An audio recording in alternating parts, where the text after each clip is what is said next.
Welcome back to the channel. In today's video, I'm going to show you guys how to get a secret custom map on Among Us on your phones. It's actually really simple and easy to do. First things first, you just want to go over to your settings and you want to go down to General and then over to Date and Time, and you want to disable this set automatically and you want to change the date to April 1st. So we'll go ahead and change this to April 2020 and then click on the 1st. Now, what I found has worked the best for me is going to between 8 and 9 a.m. So depending where you're at, just put it to 8 or 9 a.m. I found that's worked the best for me. If it doesn't work for you for the first time, just keep moving the time around. I just found that around 8 or 9 a.m. worked for me 9 out of 10 times. Now, once you've done that, you can exit out of here and then you can go ahead and open up Among Us. So I'll go ahead and open it up. And the way we know this has worked is if you look in the top left corner, you'll see it says Happy April Fools.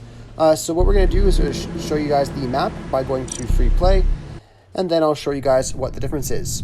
So if we walk around here, you guys will notice that everything is flipped around, and it's a lot different. It plays a lot different. A lot of places are just kind of flipped around, and everything's kind of opposites, and it's very, very chaotic when you're playing it. But yeah. Anyhow, I really hope I was able to help you guys out with showing you guys how to get this custom secret April Fool's map. If this video helped you out, be sure to leave a like on it and subscribe for more content. Thanks for watching.